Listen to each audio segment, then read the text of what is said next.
నమస్తే welcome to V digital news ముందుగా headlines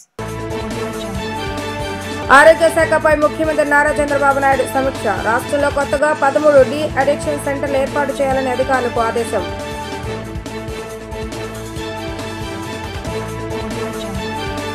Mangalagiri ప్రజలను గుండెల్లో పెట్టుకుని పనిచేస్తానన్న మంత్రి నారా లోకేష్ మంగళగిరిని ఆదర్శ నియోజకవర్గంగా తీర్చిదిద్దుతానని వ్యాఖ్య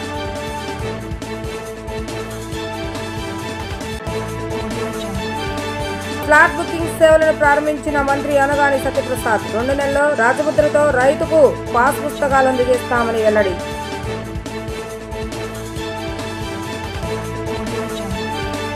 రాష్ట్రంలోని ప్రతి నియోజకవర్గంలో 100 పడకల నుంచి 300 పడకల సామర్థ్యంతో మల్టీ స్పెషాలిటీ హాస్పిటల్ స్థాపించేలా కార్యాచరణ ప్రారంభించాలని ముఖ్యమంత్రి నారా చంద్రబాబు నాయుడు అధికారులను ఆదేశించారు.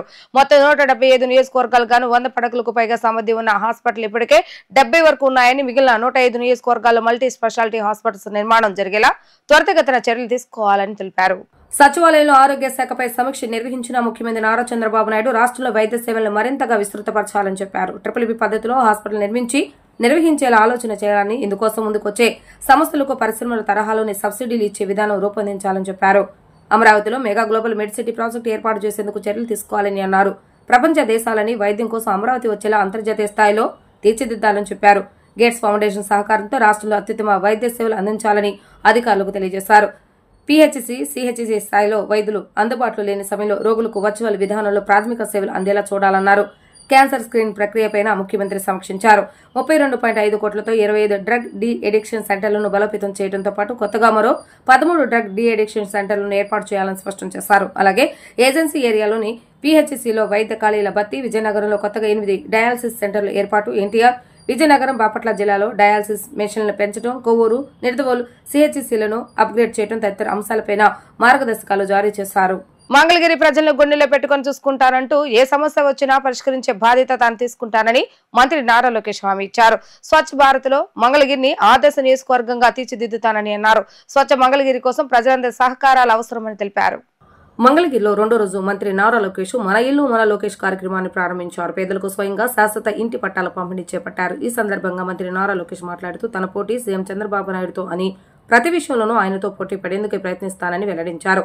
కుప్పం కంటే మంగళగిరిలో 1 ఓటైనా ఎక్కువ వస్తుందని చంద్రబాబు నాయుడుతో చేసిన ఛాలెంజ్ ను నిలబెట్టుకోవడం ఆనందంగా ఉందన్నారు. మంగళగిరిలో భూగర్భ డ్రైనేజ్, భూగర్భ గ్యాస్ తో పాటు భూగర్భ విద్యుత్తును తీసుకొచ్చి అభివృద్ధిలోను స్వచ్ఛతలను దేశానికే ఆదర్శ నియోజకవర్గంగా తీర్చిదిద్దుతానని ధీమా వ్యక్తం చేశారు. 100 పడకల హాస్పిటల్ నేను కేబినెట్ మీటింగ్లో అడిగితే కాదని ఎవరు అనలేకపోయారు. దానికి కారణం మీరు నాకు ఇచ్చిన మెజారిటీ. దేవాలయం అభివృద్ధికి నేను నిధులు అడితే కాదని అనలేకపోయారు. భూగర్భ డ్రైనేజ్, భూగర్భ గ్యాస్, భూగర్భ వాటర్, చివరికి భూగర్భ కరెంటు కూడా మంగళగిరిలో వచ్చే 2 నెలల్లో ఆ కార్యక్రమం కూడా స్వీకారం చుడతాం. దానికి కారణం మీరు నాకు ఇచ్చిన మెజారిటీ. ఎన్నికలప్పుడు అందరం సర్వేలు చేస్తాం. మంగళగిరి సర్వే, కుప్పం సర్వే పక్కన పెడితే మనం ఇంకా వెనుకబడి ఉన్నా. నేను తలగొక్కున్నాడు, ఇంత పని చేసాం ఏంటి ఇంకా వెనుకున్నాం కుప్పానికని. కానీ ఎక్కడో అనిపించింది లేదు, మనోళ్ళు చెప్పరు కానీ ఓటింగ్కి వెళ్ళినప్పుడు గుద్దేస్తారని. బాబు గారికి చెప్పా, మీకన్నా 1 ఓటు నాకు ఎక్కువ వస్తుంది సార్ అని. నవ్వుతా, కుర్రోలు రా మీకు స్పీడ్ ఎక్కువ అని నవ్వుతా ఎగతాళి చేశారు. కుటుంబం అందరూ నా ఎగతాళి చేశారు. కానీ ఎప్పుడైతే మీరు ఈ మెజారిటీ చూపించారో ఆ రోజే బాబు గారు డిసైడ్ అయ్యి, లేదు మీరు బాగా కష్టపడ్డారు, మీ దగ్గర నుంచి మిగతా నియోజకవర్గాలు నేర్చుకోవాల్సిన చాలా అవసరం ఉందని నేను చెప్తాం కూడా జరిగింది. దానికి కారణం మీరు నా పైన చూపించిన ప్రేమ, అభిమానం. మిమ్మల్ని గుండెల్లో పెట్టుకుని పనిచేస్తానని మీ అందరు తెలుపుకుంటూ మీ అందరి దగ్గర నుంచి సెలవు తీసుకున్నా. అందరికీ నమస్కారం, జై హింద్. ప్రజలకు సులభతరంగా సేవలు అందజేయాలన్న ముఖ్యమంత్రి చంద్రబాబు నాయుడు ఆదేశాలకు అనుగుణంగా సబ్ రిజిస్టర్ కార్యాలయంలో స్లాట్ బుకింగ్ సేవలను ప్రారంభిస్తున్నట్లుగా మంత్రి అనగాని సత్యప్రసాద్ తెలిపారు. రిజిస్ట్రేషన్ డిపార్ట్మెంట్ అధికారిక వెబ్సైట్ లో స్లాట్ బుకింగ్ మాడ్యూల్ ద్వారా ఏ రోజు వీలుంటే ఆ రోజు ఆ సమయానికి రిజిస్ట్రేషన్ చేయించుకోవచ్చని పేర్కొన్నారు. దీని ద్వారా ప్రజలు రిజిస్ట్రేషన్ చేసుకునేందుకు ఎక్కువ సమయం వేచి ఉండవలసిన అవసరం లేదని అన్నారు. ఆంధ్రప్రదేశ్లోని రిజిస్టర్ కార్యాలయాల్లో స్లాట్ బుకింగ్ విధానాన్ని మంత్రి అనగాని సత్యప్రసాద్ ప్రారంభించారు. తొలి విడతలో భాగంగా 26 జిల్లాల్లోని ప్రధాన రిజిస్టర్ కార్యాలయాలు ఈ విధానాన్ని అందుబాటులోకి తీసుకొచ్చారు. మిగిలిన కార్యాలయాలు ఈ నెలాఖరులోగా దశల వారీగా ప్రారంభించనున్నారు. ఈ సందర్భంగా మంత్రి సత్యప్రసాద్ మాట్లాడుతూ పేదలకు న్యాయం జరగాలన్న లక్ష్యంతో పనిచేస్తున్నామని అన్నారు. వ్యాపారులు ప్రజల శ్రేయస్సు దృష్ట్యా నిర్ణయాలు తీసుకుంటున్నట్లుగా చెప్పారు. ప్రజలకు సులభతర విధానాలు అందుబాటులో తీసుకొస్తున్నట్లుగా వివరించారు. ఇలాంటి కొత్త సంస్కరణల వల్ల అవినీతికి తావుండదని పేర్కొన్నారు. ఇక మీదట రోజుల తరబడి వేచి చూసే అవకాశం లేకుండా రిజిస్ట్రేషన్ చేసుకోవచ్చని అన్నారు. మంచి ఫలితాలు ఇవ్వాలన్న ఉద్దేశంతోనే ముందుకు వెళ్తున్నామని అన్నారు. భూ వివాదాలు లేకుండా సంస్కరణలు తీసుకొస్తున్నామని చెప్పారు. అభివృద్ధి కోసం చట్టాన్ని కూడా తీసేసి కొత్త విధానం తెస్తున్నామని అనగానే సత్యప్రసాద్ తెలిపారు. ఏదైతే వ్యాపారస్తులు ఉన్నారు, బిల్డర్స్ అసోసియేషన్స్ ఉన్నారు, అది క్రెడ్ అవ్వచ్చు, నెరెడ్కో అవ్వచ్చు, బిల్డర్స్ అసోసియేషన్ అవ్వచ్చు, వాళ్ళతో కూడా స్టేక్ హోల్డర్స్గా చేసి వాళ్ళందరినీ కూడా స్టేక్ హోల్డర్స్గా చేసి వాళ్ళతో కూడా ఫీడ్బ్యాక్ తీసుకుని ఎలా చేస్తే బాగుంటుందో అని చెప్పేసి సుదీర్ఘ చర్చ చేసి ఎన్నో రిఫార్మ్స్ చేసినటువంటి పరిస్థితి మనం చూస్తూ ఉన్నాం. గత ప్రభుత్వంలో చాలా ఇబ్బందులు పడ్డాం, ల్యాండ్ రిఫార్మ్స్లో ఇబ్బందులు పడ్డాం, రిజిస్ట్రేషన్ శాఖలో ఇబ్బందులు పడ్డాం. అన్నీ కూడా దూరం చేయాలనే లక్ష్యంతోనే ఈ రోజున ఈ స్లాట్ బుకింగ్ సదుపాయాన్ని తీసుకోవడం జరిగింది.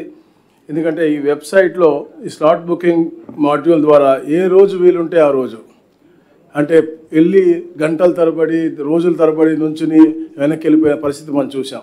కానీ ఇప్పుడు ముందుగానే అప్లోడ్ చేస్తాం కాబట్టి ఆ మాడ్యూల్ ద్వారా వాళ్ళే దాన్ని అప్లోడ్ చేయొచ్చు, వాళ్ళే టైప్ చేసుకునే విధంగా పెట్టాం కాబట్టి వాళ్ళే చేసుకుని తప్పులున్నా కూడా దాన్ని సరిదిద్దుకునే విధంగా చేసి చెప్పిన సమయంలోనే వెళ్ళి, అంటే ఎప్పుడైతే స్లాట్ వస్తుందో ఆ స్లాట్ సమయంలో కేవలం 10 నిమిషాల్లోనే వాళ్ళు అమ్మే వాళ్ళు అవ్వచ్చు, కొనేవాళ్ళు అవ్వచ్చు, అలాగే వాళ్ళ సాక్షులు ఉంటారు, అందరూ కూడా కేవలం 10 నిమిషాల వ్యవధిలోనే పూర్తిగా అయిపోయే విధంగా వచ్చిన వాళ్ళు మంచి వాతావరణంలో సత్వరంగా పనిచేసుకుని వెళ్ళిపోయే విధంగా, అలాగే ఆటోమేటేషన్ కూడా అయ్యే విధంగా. ఎందుకంటే ఈ రిజిస్ట్రేషన్ డిపార్ట్మెంట్ని అనుసంధానంగా ఉన్నటువంటి అన్ని డిపార్ట్మెంట్ కూడా ఇంటిగ్రేట్ చేస్తూ ఉన్నాము. ఎంఏయుడి డిటిసిపి మాత్రం ఇప్పుడు జరుగుతూ ఉంది, అది కూడా ఒక నెల రోజుల్లో పూర్తి అవ్వబోతూ ఉంది. దాని ద్వారా అంటే మంచి ఫలితాలు ఇవ్వాలనే లక్ష్యంతోనే ఇవన్నీ కూడా అనుసంధానం చేస్తూ ఉన్నాం. దాంతోపాటు ఈ రోజున 26 జిల్లా కేంద్రాల్లో ఈ యొక్క స్లాట్ బుకింగ్ ఓపెన్ చేస్తూ ఉన్నారు. సత్వరంగా 296 ఏదైతే సబ్ రిజిస్ట్రార్ ఆఫీసులు ఉన్నాయో అన్నిట్లో కూడా ఈ యొక్క కార్యక్రమం ఉంటుంది. ఎప్పటికే పైలట్ ప్రాజెక్ట్ కూడా గాంధీనగరం, కంకిపాటి కూడా చేసి సక్సెస్ఫుల్గా అయింది. ఎందుకంటే ఎక్కడెక్కడ ఇబ్బంది జరగకూడదని చెప్పేసి మా ఐజీ గారు వాళ్ళ టీం అంతా, డిఐజీలు అందరూ కూడా, డిఆర్లు అందరూ కూడా ప్రత్యేకంగా చూసుకుని పైలట్ ప్రాజెక్ట్ మీద శ్రద్ధ పెట్టి రేపొద్దున ఎవరు కూడా సామాన్య ప్రజలు కానీ వ్యాపారస్తులు ఇబ్బంది పడకూడదన్న లక్ష్యంతో పైలట్ ప్రాజెక్ట్ పకడ్బందీగా ఇక్కడే మనకి ఎన్టీఆర్ జిల్లాలో చేసి సక్సెస్ఫుల్గా అయిన తర్వాతనే ఈ రోజున ప్రవేశపెడతా ఉన్నారు. ఇలాంటి రిఫార్మ్స్ ఇంకా ఎన్నో తీసుకొచ్చి ప్రజలకి మంచి సేవ అందించాలి. ఎందుకంటే గతంలో చూసాం మనం, ఇంపర్సనేషన్ అవ్వచ్చు, డబుల్ రిజిస్ట్రేషన్స్ అవ్వచ్చు, ఇవన్నీ అరికట్టాలని చెప్పే లక్ష్యంలో ఆధార్ని ఇంటిగ్రేట్ చేసి కూడా ఈ యొక్క కార్యక్రమాలు ముందు తీసుకెళ్తా ఉన్నాం. కళలకు ప్రతిరూపమైన రాజమహేంద్రవరంలో ఈ అమరావతి చిత్రకళ వీధి కార్యక్రమం నిర్వహించడం చాలా ఆనందంగా ఉందని మంత్రి కందుల దుర్గేష్ అన్నారు.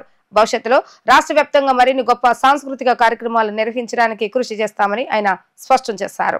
సాంస్కృతిక నగర రాజమహేంద్రవరంలో అమరావతి చిత్రకళ వీధి పేరిట ఏర్పాటు చేసిన ప్రదర్శనను శాసనసభ ఉపసభాపతి రామకృష్ణరాజు, మంత్రి కందుల దుర్గేష్ ప్రారంభించారు.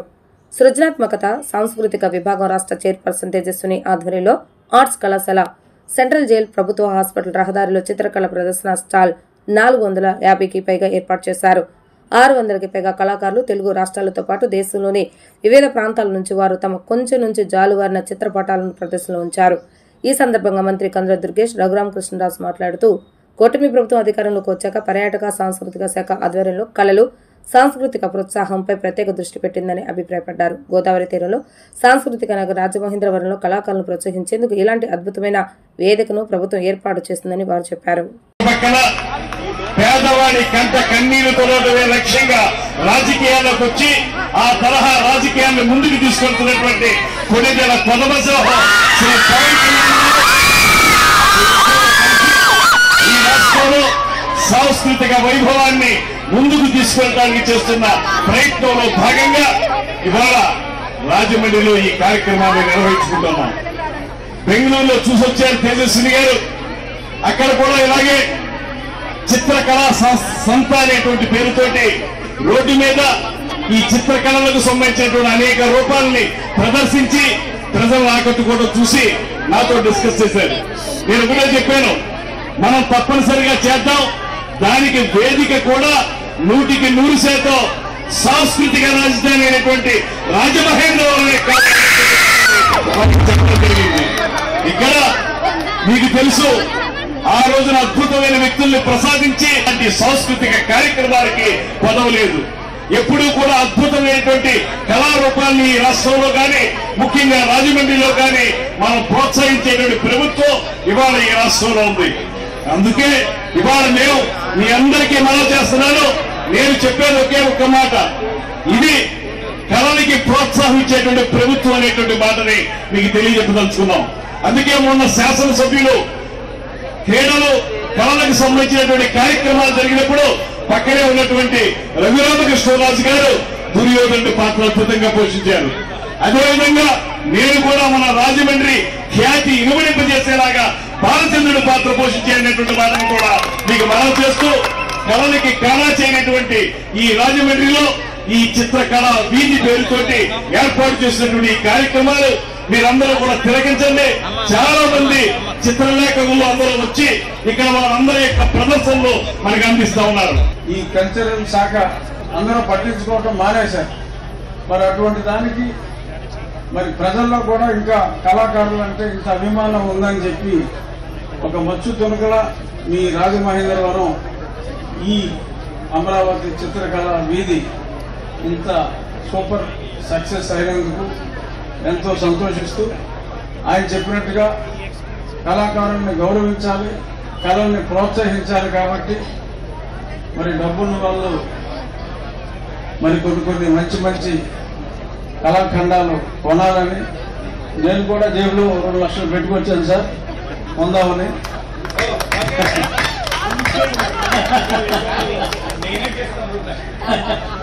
అంటే నీకు నచ్చాలి కదా. సో అందరూ కూడా కళల్ని మరింత ప్రోత్సహించాలని, మరి ఈరోజు ఈ కార్యక్రమానికి ముఖ్య కారకులైన దుర్గేష్ గారిని, తేజస్విని ఎంపిక చేసిన ఈ రాష్ట్ర ప్రభుత్వానికి, దుర్గేష్ గారిని ఎంపిక చేసిన పవన్ కళ్యాణ్ గారికి, తేజస్విని ఎంపిక చేసిన పెద్దలు చంద్రబాబు నాయుడు గారికి ఈ సందర్భంగా వారికి నా హృదయపూర్వక ధన్యవాదాలు తెలియజేసుకుంటూ, సచివాలయంలో అన్ని చోట్ల భద్రతా ప్రమాణాలు పాటిస్తున్నారా లేదా అనేది ఆడిట్ చేయాలని సీఎం చంద్రబాబు నాయుడు సూచించారు. ముఖ్యమైన ప్రాంతాల్లో ప్రతి చోట సీసీ కెమెరాలు ఏర్పాటు చేయాలని, తద్వారా ప్రమాదానికి గల కారణాలు తెలుసుకోవడానికి అవకాశం ఉంటుందని అన్నారు. అనంతరం మొదటి బ్లాక్ లో ఉన్న మరో బ్యాటరీ రూమ్ ను ఆయన పరిశీలించారు. రెండో బ్లాక్ లోని బ్యాటరీ రూమ్ ను పరిశీలించిన తర్వాత మొదటి బ్లాక్ లోని సీఎంఆర్ఎఫ్ విభాగాన్ని సీఎం సందర్శించారు. అక్కడున్న ఫైల్ ను చూసి అసంతృప్తిని వ్యక్తం చేశారు. అక్కడి అపరిశుభ్రత, సచివాలయంలో అక్కడక్కడ చెత్త పేరుకుపోవడంపై ఆయన ఆగ్రహాన్ని వ్యక్తం చేశారు. పని ప్రదేశాల్లో చెత్త కనిపించకూడదని 24 గంటలు తొలగించాలని ఆదేశించారు. దీంతో సచివాలయ శానిటేషన్ సిబ్బంది ఆగమేఘాల మీద బ్లాక్ లో ప్రాంగణంలో చెత్తను ఎత్తించి ట్రాక్టర్లతో బయటకు తరలించారు. ఎన్టీఆర్ జిల్లా విజయవాడ రూరల్ అంబాపురం మరియు నైనవరం గ్రామాల్లో ధాన్యం కోసి రైతులు ఆరబోశారు. ఉదయం చూసేసరికి తడిచిపోయిన ధాన్యం ఉందని, అకాల వర్షానికి ఆరబెట్టిన ధాన్యం నీట మునిగాయని ఆవేదన వ్యక్తం చేశారు. కొంత ధాన్యం నీరుతో సహా కాలువలోకి కొట్టుకుపోయింది. చేతికొచ్చిన పంట నీళ్లపాలైందని రైతులు కన్నీరు మున్నీరయ్యారు. అకాల వర్షానికి నష్టపోయిన రైతులకు ప్రభుత్వం మరియు గన్నవరం ఎమ్మెల్యే యార్లగడ్డ వెంకట్రావు స్పందించి తమను ఆదుకోవాలని రైతులు వేడుకుంటున్నారు. మాది అంబాపురం అండి. 5 ఎకరాలు ధాన్యం కోసానండి నేను. ఈ వర్షం వల్ల నా ధాన్యం అంతా సైడ్ కాలంలోకి కొట్టుకుపోయింది అండి. దయచేసి మరి గౌరవనీయులైన చంద్రబాబు నాయుడు గారి, ముఖ్యమంత్రి గారికి, ఎమ్మెల్యే గారు యార్లగడ్డ వెంకట్రావు గారికి, లోకేష్ బాబు గారికి తెలియపరచాలని ఈ విషయాన్ని ఎంతో ఇదిగా చెప్పడం జరుగుతుంది. మరి ఈ ధాన్యం కొనుగోలు కేంద్రం లేట్ చేయటం వల్ల మేము ఇట్లా ఆభాసపాలైపోయామండి. మరి దీన్ని స్పందించి మరి రైతులందరినీ మీరు ఆదుకోవాలని, తడిసిన ధాన్యాన్ని మీరే కొనుగోలు చేయాలని మరి ప్రభుత్వాన్ని కోరుకుంటున్నామండి. మేము 11 ఏళ్లలో ఒక్క హామీ కూడా అమలు చేయని మోడీని కేడి అంటే తప్పేంటి అంటూ ఏపీసీసీ అధ్యక్షురాలు వైఎస్ షర్మిల నిలదీశారు. మోడీ మోసాలపై బీజేపీకి మద్దతు ఇస్తున్న చంద్రబాబు నాయుడు, పవన్ కళ్యాణ్ సమాధానం చెప్పాలని ఆమె డిమాండ్ చేశారు. ఢిల్లీని తలదన్నే రాజధాని పోలవరం పూర్తి అన్న హామీలు ఏమయ్యాయని ఆమె ప్రశ్నించారు. ఆంధ్రరత్న భవన్ లో ఏర్పాటు చేసిన విలేకరుల సమావేశంలో ఏపీసీసీ అధ్యక్షురాలు వైఎస్ షర్మిలారెడ్డి మాట్లాడుతూ, వయసు ఉండగానే పోలవరం 33% పనులు పూర్తి చేశారని అన్నారు. ఆ తర్వాత ఎవరు చిత్తశుద్ధితో పోలవరం పనులు చేపట్టలేదని విమర్శించారు. పోలవరం ఫుల్ స్టోరేజ్తో కడితేనే ప్రజలకు మేలు జరుగుతుందని, తగ్గించి కట్టడం వల్ల పోలవరం నిర్మాణం వృధా అవుతుందని ఆమె ఆందోళన వ్యక్తం చేశారు. చంద్రబాబు నాయుడు, జగన్లు సీఎంలుగా మోడీ ఎలా చెప్తే అలా తల ఊపిన జగన్ తగ్గింపునకు అంగీకరించారని, ఇప్పుడు చంద్రబాబు నాయుడు బీజేపీ పెట్టే ఆంక్షలకు అంగీకరించి రాష్ట్ర ప్రయోజనాలను తాకట్టు పెట్టే అదే ఒప్పందం చేసుకున్నారన్నారు. 41 మీటర్ల ఎత్తులో రన్ చేస్తే 8,000 ఎకరాలకు నీరు ఇస్తారో శ్వేతపత్రం విడుదల చేయాలని ఆమె డిమాండ్ చేశారు. జగన్మోహన్ రెడ్డి గారు ముఖ్యమంత్రిగా ఉన్నప్పుడు ఫుల్ స్టోరేజ్ కెపాసిటీ 45 మీటర్స్ నుంచి ఫేజ్ 1లో భాగంగా 41 మీటర్స్ మేము కడతాము. ఫుల్ స్టోరేజ్ కెపాసిటీ కాకుండా మినిమం స్టోరేజ్ కెపాసిటీలో మేము ఆ ప్రాజెక్టును నడుపుతాము. ఆ మేరకు రీహాబిలిటేషన్ R&R ప్యాకేజెస్ ఇస్తాము. ఫేజ్ 2లో దీన్ని ఫుల్ కెపాసిటీలో నడుపుతాము అని భ్రమలో పెట్టారు. ఇప్పుడు చంద్రబాబు గారు కూడా అదే చేస్తున్నారు. ఈ ప్రాజెక్టు 45 మీటర్స్ కెపాసిటీలో రన్ చేస్తే మాత్రమే ఈ ప్రాజెక్టు పోలవరం. ఈ ప్రాజెక్టు మినిమం స్టోరేజ్ కెపాసిటీ 41 మీటర్స్లో రన్ చేస్తే ఎన్ని ఎకరాలకు నీళ్ళు ఇస్తారు అన్నది కూడా ఇంతవరకు ఆంధ్ర రాష్ట్ర ప్రజలకు తెలియదు. చంద్రబాబు గారిని కాంగ్రెస్ పార్టీ సూటిగా ప్రశ్నిస్తుంది. సమాధానం చెప్పండి, శ్వేతపత్రం రిలీజ్ చేయండి. మీరు అంటున్నారు కేవలం బీజేపీ పార్టీ ఈ ప్రాజెక్టు కాస్ట్ను తగ్గించుకోవడానికి ఫుల్ స్టోరేజ్ కెపాసిటీలో నడపడానికి వీల్లేదు అని బీజేపీ పార్టీ ఆంక్షలు పెడితే బీజేపీ పార్టీ చెప్పిన మాట మేరకు 41 మీటర్స్కే స్టోరేజ్ కెపాసిటీలో మాత్రమే కొంచెం కిందకెళ్ళాం. పోలవరం ప్రాజెక్టుకి డైరెక్ట్గా ఇంత మోసం చేస్తున్నారు. ఆంధ్ర రాష్ట్ర ప్రజలకు ఇంత మోసం చేస్తున్నారు.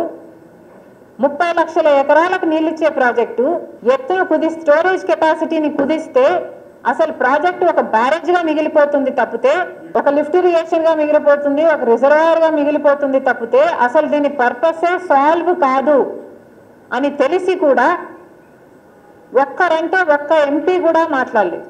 ఈ కుట్రలో భాగమయ్యారు జగన్మోహన్ రెడ్డి గారు, చంద్రబాబు గారు, పవన్ కళ్యాణ్ గారు. అంటే ఇప్పుడు మన రాష్ట్రంలో ఉన్న అధికార ప్రతిపక్షాలన్నీ కూడా బీజేపీ చెప్తున్న ఈ మాటకి సరే అంటున్నారు. సో ఇలాగే వదిలేస్తే ఆంధ్ర రాష్ట్రంలో కట్టబోయే పోలవరం ప్రాజెక్టుకు ఫుల్ కెపాసిటీ స్టోరేజ్లో ఎప్పుడూ రన్ కాదు. రాష్ట్రంలో రవాణా రంగం తీవ్రమైన సమస్యలు ఎదుర్కొంటుందని, ప్రత్యేకించి టాక్సీ ఆటో డ్రైవర్ల జీవనం సాగించలేని దుస్థితిలో ఉన్నారని సిపిఐ జిల్లా కార్యదర్శి దోనిపూడి శంకర్ అన్నారు. ఏ ప్రభుత్వం వచ్చినా కార్మిక సమస్యలు పరిష్కరిస్తామని చెప్పి ఏరుదాటి తెప్పదగలేశారని విమర్శించారు. డ్రైవర్లకు రక్షణ లేకుండా పోయిందని, భద్రత లేని ప్రమాద బీమా లేదని, వాహన మిత్ర ఆగిపోయిందని, తక్షణమే ప్రభుత్వ రవాణా ఆటో టాక్సీ కార్మికులకు సంక్షేమ బోర్డును వెంటనే ఏర్పాటు చేయాలని ఆయన కోరారు. గాంధీనగర్ ప్రెస్ క్లబ్ లో Vijaya taxi society workers union general body సమావేశం జరిగింది. యూనియన్ కార్యదర్శి అబ్దుల్ కుదస్ అధ్యక్షతన జరిగింది. ఈ సమావేశానికి ముఖ్య అతిథిగా యూనియన్ అధ్యక్షులు శంకర్ హాజరయ్యారు. ఈ సందర్భంగా ఆయన మాట్లాడుతూ నగరంలో వందలాది మంది ఆటో డ్రైవర్లు కిరాయిలు లేక ఇబ్బందులు పడుతున్నారని, వారి బతుకులు రోడ్డున పడకుండా ఆదుకోవాల్సిన బాధ్యత ప్రభుత్వాలపైన ఉందన్నారు. ఇన్సూరెన్స్, పీఎఫ్, ప్రమాద బీమా తదితర సౌకర్యాలను మెరుగుపరచాలని డిమాండ్ చేశారు. వజ్జే పద్మలత ప్రసంగిస్తూ డ్రైవర్ అసోసియేషన్ తమ కుటుంబం ఎంతో సేవ చేస్తుందని, మా మామగారు వజ్జే సుబ్బారావు, తన భర్త వజ్జే రమేష్ ఎంతో సేవ చేస్తారని, భవిష్యత్తులో కూడా సేవలను కొనసాగిస్తామని పద్మలత తెలిపారు. రాష్ట్ర వ్యాప్తంగా ఎన్ని ప్రభుత్వాలు వచ్చినప్పటికీ కూడా డ్రైవర్ల స్థితిగతులు మారినటువంటి పరిస్థితి మనం చూస్తున్నాం. ఓ పక్కన పెట్రోలు, డీజిల్ రేట్లు పెరిగిపోయి, అలాగే అధునాతన సాంకేతిక పరిజ్ఞానంతో ఈ రోజున కార్ల తయారీ వచ్చిన తర్వాత ఒక సాధారణ డ్రైవర్లు వాళ్ళు తోలుకునేటువంటి పరిస్థితి ఉన్నది అంటే అది ఆగమ్యగోచరంగా కనపడుతున్నది. ఈ సందర్భంలోనే దాదాపు 70 సంవత్సరాల పైన చరిత్ర ఉన్నటువంటి Vijayawada taxi society workers union general body సమావేశం ఈ సందర్భంగా అనేక విషయాల్ని, కార్మికులు ఎదుర్కొంటున్నటువంటి సమస్యలు, భవిష్యత్తులో ప్రభుత్వాలు టాక్సీ కార్మికుల పట్ల, అలాగే ఒక సంక్షేమ బోర్డుని ఏర్పాటు చేసి సంక్షేమ బోర్డు ద్వారా వారి యొక్క వెల్ఫేర్ స్కీమ్స్, అనేక ప్రమాదాలు జరుగుతున్నా ఇవాళ రోడ్డు మీద జీవించేటువంటి బతుకులు కాబట్టి ఈఎస్ఐ పిఎఫ్ లాంటి సౌకర్యాలు కలుగజేయడం ద్వారా కేరళ లాంటి రాష్ట్రాల్లో సంక్షేమ బోర్డులు ఉన్నాయి. కాబట్టి ఈ సంక్షేమ బోర్డుని ట్యాక్సీ కార్మికుల సంక్షేమ బోర్డు ఏర్పాటు చేయాలి. అలాగే భవన నిర్మాణ కార్మికుల సంక్షేమ బోర్డు ఆల్రెడీ ఏర్పాటై ఉన్నటువంటి పరిస్థితుల్లో సంక్షేమ బోర్డుని ఏర్పాటు చేయాలని చెప్పి కోరుతూ ఈ రోజున విజయ ట్యాక్సీ వర్కర్స్ జల్లబాడి సమావేశంలో నిర్మాణపరమైనటువంటి మార్పులు కూడా తగని గౌరవాధ్యక్షురాలుగా శ్రీమతి బొజ్జే పద్మనాథ గారిని సభ్యులంతా కూడా ఏకగ్రహం ఎన్నుకోవటం జరిగింది. ఈ యూనియన్ అనేదాన్ని బొజ్జే సుబ్బారావు గారు అనే మా మామగారు స్థాపించి అంతకుముందు పెద్దలు దీన్ని తీసుకొచ్చారు. దాన్ని వెన్నంటి ఉండి దీన్ని ముందుకు తీసుకొచ్చిన వాళ్ళలో మా మామగారు కానీ నా భర్త అయిన బొజ్జే రమేష్ గారు ఉన్నారు. ఈ యూనియన్లో ఇప్పుడు కొన్ని సమస్యలు ఉండి దాన్ని దోనెపూడి శంకర్ గారి దగ్గరికి తీసుకురావటం జరిగింది. దానిలో కొన్ని మార్పులు చేర్పులు చేసి వాళ్ళకి ఎటువంటి ఇబ్బంది లేకోకుండా పెద్దలందరూ ఎలా అయితే తీసుకొచ్చారో 51 సంవత్సరాల ముందు నుంచి కూడా అలాగే దీన్ని ఇంకా ముందుకి మంచిగా తీసుకెళ్ళాలని మేము కోరుకుంటున్నాము. వీళ్ళ అందరికీ మేము మా సహకారాన్ని మేము అందించాలని అనుకుంటున్నాము. తొండూరులోని మహాత్మా జ్యోతిరావు పూలే బాలికల గురుకుల పాఠశాలలో పీటీగా పనిచేస్తున్న సుజాత విద్యార్థుల పట్ల అసభ్యకరంగా ప్రవర్తించడమే కాకుండా వాళ్ళ యొక్క తల్లిదండ్రులు కూడా అసభ్య పదజాలంతో దూషిస్తున్నారని అఖిల భారత విద్యార్థి సమైక్య రాష్ట్ర ఉపాధ్యక్షులు ఎం సాయి కుమార్ తెలిపారు. విద్యార్థులను కించపరుస్తూ వారి ఆత్మ అభిమానం దెబ్బతినే విధంగా ప్రవర్తిస్తుందన్నారు. అవహేళనగా మాట్లాడుతూ విద్యార్థులను కులం పేరుతో ప్రాంతాల పేరుతో దూషించడమే కాక చిత్రవదలకు గురి చేస్తున్నారని ఆరోపించారు. పీటీ సుజాతను వెంటనే సస్పెండ్ చేయాలని తల్లిదండ్రులు ఈశ్వర్య, మునిరెడ్డి, సుధాకర్, విజయ్, సుబ్బారావు డిమాండ్ చేశారు. కడప జిల్లాలో తొండూరులో ఉన్నటువంటి మహాత్మా గాంధీ జ్యోతిరావు పూలే గర్ల్స్ క్యాంపస్లో సుజాత మేడం పీటీ గారు అక్కడ బాధ్యతలు నిర్వహిస్తున్నారు. అక్కడ 3 నెలల నుంచి పిల్లల్ని అనేక రకాలుగా ఇబ్బంది పెడుతూ మానసికంగా ఒత్తిడి చేస్తున్నారు.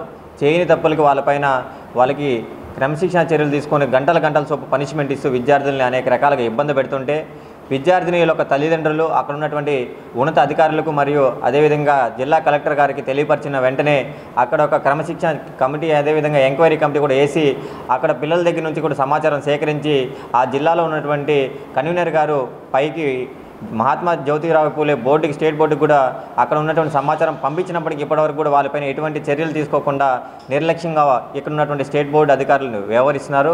కావున అది వెంటనే సుజాత గారిని సస్పెండ్ చేయాలని చెప్పి కూడా ఈ సందర్భంగా మేము తెలియజేస్తున్నాం ఏఐఎస్ఎఫ్గా విద్యార్థుల పక్షాన. ఎందుకంటే ఇప్పుడు విద్యార్థినిలు ఎదుర్కొన్న సమస్యలను వాళ్ళు తెలియపరిచిన వెంటనే వాళ్ళ సమస్యను పరిష్కారం కావాలని చెప్పి వారు తెలియపరిస్తే విద్యార్థులు ఒక తల్లిదండ్రులు వెళ్ళి ఉన్నత అధికారులకు తెలియజేస్తే వారికి మా పైనే కంప్లైంట్ చేస్తారని చెప్పి విద్యార్థినిలు అని చెప్పి మళ్ళీ కూడా సుజాత గారు మళ్ళీ రాత్రి 12:30 గంటల సమయంలో వాళ్ళని పిలిచి మళ్ళీ వాళ్ళని ఇబ్బంది పడే పరిస్థితిలో అలా అనేక రకాలుగా ఇబ్బంది పెడుతున్నారు. కావున వెంటనే రాష్ట్ర ఉన్నత అధికారులు స్పందించి విద్యాశాఖ మంత్రి గారు కూడా స్పందించాలి.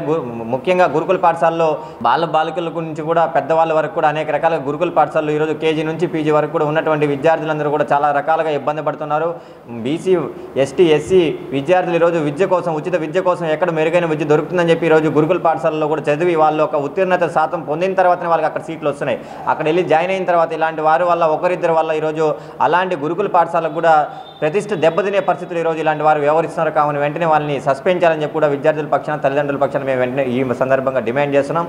లేని పక్షాన పెద్ద ఎత్తున ఆందోళన కార్యక్రమాలు చేపడతామని చెప్పి ఇక్కడ ఉన్నటువంటి రాష్ట్రంలో విజయవాడ నగరంలో ఉన్నటువంటి మహాత్మా గాంధీ జ్యోతిరావు పూలే రాష్ట్ర కార్యాలయాన్ని కూడా ముట్టడిస్తామని చెప్పి ఈ సందర్భంగా తెలియజేస్తున్నాం. వార్తలు ముగించే ముందు హెడ్లైన్స్ మరొకసారి. ఆరోగ్య శాఖపై ముఖ్యమంత్రి నారా చంద్రబాబు నాయుడు సమీక్ష. రాష్ట్రంలో కొత్తగా 13 డి అడిక్షన్ సెంటర్లు ఏర్పాటు చేయాలని అధికారులకు ఆదేశం.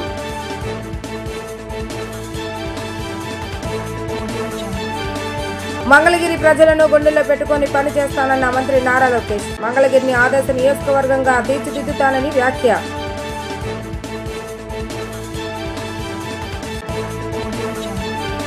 ఫ్లాట్ బుకింగ్ సేవలను ప్రారంభించిన మంత్రి అనగాని సత్యప్రసాద్. 2 నెలల్లో రాజముద్రతో రైతుకు పాస్ పుస్తకాలు అందజేస్తామని వెల్లడి.